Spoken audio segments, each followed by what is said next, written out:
I don't know if this has ever happened to you, but you remember that situation where you end up throwing something away that you weren't sure would be useful in the future, and sometime later there's an opportunity to use it. Then you remember that you threw it away and you're very disappointed.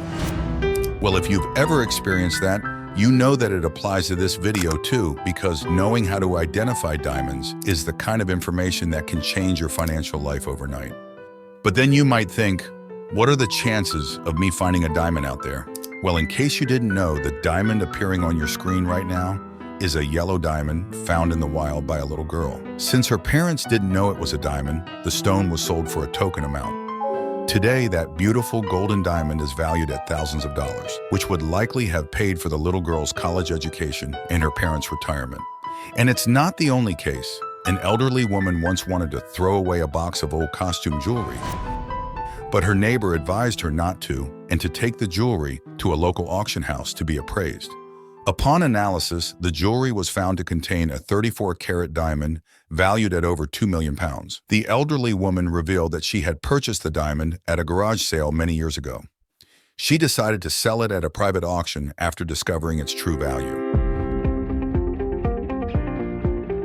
To give you an idea, if you were to find a large diamond of good quality, you could be sure that it would add a few $1,000,000 to your bank account. But enough about that. Now that you've seen that identifying diamonds can be valuable information, I'm going to show you how to do it in this video. And if you've never thought about it before, know that in terms of odds, it's infinitely easier to find a diamond than it is to win the lottery. And as with everything in life, just as important as knowing what to do is knowing what not to do, and it's no different with diamonds. So I'm going to show you the differences between crystals that can look like rough diamonds, so you don't get confused when you find one. And then, of course, you'll see some tests to find out if your stone really is a diamond. Usually cases like the little girl's happen because there are some stones found in nature that are very similar to diamonds. The main ones are quartz crystals, colorless topaz, and some geodes. But let's start with geodes. If you're not familiar with geodes, they are formations with microcrystals, sometimes so small that you can only see the reflections. Some people believe that these stones are diamonds because of their sparkle, but this formation is not characteristic of diamonds. What happens is that geodes are made of very small microcrystals of quartz, and sometimes you can only see their reflections. When you shine a light on them, you see lots of little glittery dots, and because of the glitter, many lay people associate it with diamonds. But since not all that glitters is gold, you should know that the formation of geodes has nothing to do with diamonds. So if you find one lying around, you can rule it out. But if you do find a geode out there, don't be sad, because geodes also have value, and depending on their size and shape, they can bring you a lot of money, like this heart-shaped geode that was offered for $120,000. Because geodes are made up of small quartz crystals, quartz and topaz crystals are often mistaken for diamonds. Although quartz and topaz crystals are similar, they have some very different characteristics. The first thing to look for in your stones is their size. This is because you can find both quartz and topaz in all sizes, from very small stones to very large ones like the one you are looking at. For example, these are quartz crystals. Oh my God! That's a wet crystal. What? Diamonds, on the other hand, are generally small. It's extremely rare to find them in larger sizes. I think that's why they doubted that this beautiful golden stone was a real diamond. To give you an idea, the largest rough diamond ever found was called Cullinan. It was found in 1905 in South Africa, and it weighed 621 grams. And in over 100 years, that record has never been broken. Third on the list is the Sewelô diamond, found in Botswana. It weighs about 352 grams, which is equivalent to 1,758 carats. However, these two stones are super exceptions. Normally, most diamonds are very small, weighing only a few grams, and with a colorless, crystalline appearance, just like the crystalline appearance of the topaz and the colorless quarter. These are undoubtedly the crystals most likely to be mistaken for diamonds. However, the brilliance of a diamond is unmistakable. Even a rough diamond has exorbitant brilliance. Take this example. The brilliance of the diamond has a more metallic appearance. However, this characteristic is not so obvious depending on the case. If you don't know or are not very familiar with these stones, you may get the impression that they're all the same. However, there are other details that can help you, such as the facets, which are the natural appearance of diamonds and help to identify the mineral. The appearance of each mineral is related to its chemical structure. Quartz crystals, for example, form hexagons with 6 sides, and they usually form a pyramid at the top, and in different sizes. This shape is very common in nature. Topaz crystals, on the other hand, also form facets, generally more irregular than quartz facets. They are harder to find perfect and generally have a flat top, without forming pyramids at the ends. This in a perfect crystal, as in the formation of a diamond crystal. If it's perfect, it's very different from these two crystals. Diamond crystallizes in triangular shapes, and although it rarely forms perfect crystals, in many cases, it is possible to see small triangular formations. As in this example, you can see how the triangles form. See? If you see this in the stone, it's most likely a diamond. You'll usually notice them on the sides of the stone. You can see them with a magnifying glass. Now look at the difference between the 3 stones side by side. We can see that the formation of the diamond, depending on the cut, the rough, or if it is broken, does not show these structures clearly, so the facets are no longer there. And that can confuse a lot of people, like the old woman who wanted to throw a diamond in the trash. For these cases, I'm going to show you some tests that you can do to find out if you have a diamond. So you've heard the story that diamonds cut glass, right? Well, that's true. In fact, many tools have a diamond on the end to cut glass. Of course, it's not a real diamond. It's a synthetic industrial diamond. So what happens? Both quartz and topaz crystals can scratch glass, and that confuses a lot of people.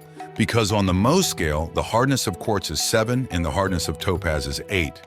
In case you didn't know, the Mohs scale goes from 1 to 10, with 10 being the highest degree of hardness. And on that scale, the hardness of glass is 5 to 6. So the elements with the highest hardness are able to scratch those with a lower hardness. So although quartz and topaz are able to scratch glass, only diamond is able to cut it. Diamond has a hardness of 10 on the Mohs scale. In other words, maximum hardness. Nothing is harder than diamond. So if your stone could cut glass, you could be looking at a diamond.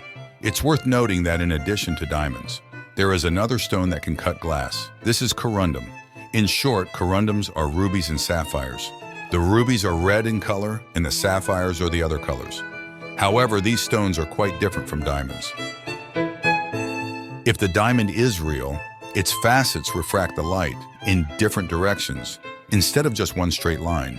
And because of that refraction of light, you won't be able to see the letters clearly through the diamond because they'll be a little jumbled. You won't be able to see perfectly. Even though the diamond is transparent, it has such a high refraction of light, you can't see through it perfectly, like most other crystalline stones. So guys, in addition to these tests, one thing that helps a lot, both for identifying diamonds and for identifying other stones, you can see many photos and samples of rough stones. At first glance, it may seem that everything is the same, but you can trust my advice. After a while, you'll start to notice the differences, and you'll realize that there are some details of brilliance and refraction that you can learn more about in our digital book, which is available at the first link in the description. You can see some examples in these pictures of rough diamonds. Take a look. Look at the brilliance they have. This is the characteristic luster that you should be looking for in a diamond stone. It looks like some kind of oil has been rubbed over it. At the same time, it looks like it has a metallic luster. Now look at these quartz crystals. Can you see the difference? If you look closely, it's more like broken glass or a piece of ice. And that's because quartz has a different refractive index than diamond. These concepts are explained in more detail in our digital book. And as I said, I'm sure you've already begun to realize that the brilliance of the diamond is different. Now, could you tell the difference? Let me know your answer in the comments and tell me what country you're from so we can better interact. If you can't see the difference, just rewind the video a few times.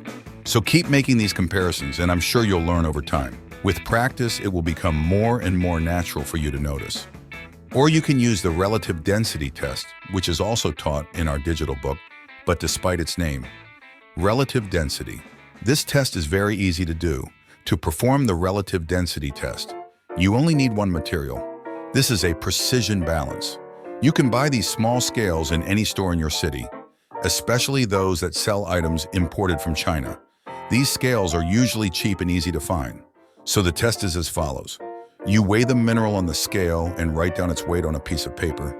Then you place a container of water on the scale and reset the scale to 0. Then you weigh the same mineral again, only now in water, but you have to tie the rock down. So that it doesn't touch the bottom, you place it more or less in the middle of the water container. Then write down this value and divide the first value by the second. The product of this calculation is the relative density. If you have any questions, I'll be releasing a video on how to do this next week in our members area here on YouTube. So don't waste any time and become a member of our channel right now.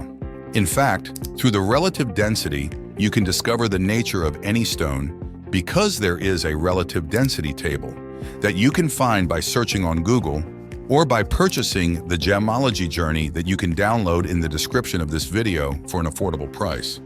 But as a reward for watching this far, if your stone is a quartz, the relative density will be about 2.6, 2.66. If it's a topaz, it's about 3.1. But if you're lucky, the relative density for diamonds is about 3.52. So you can see that there is a big difference between these stones.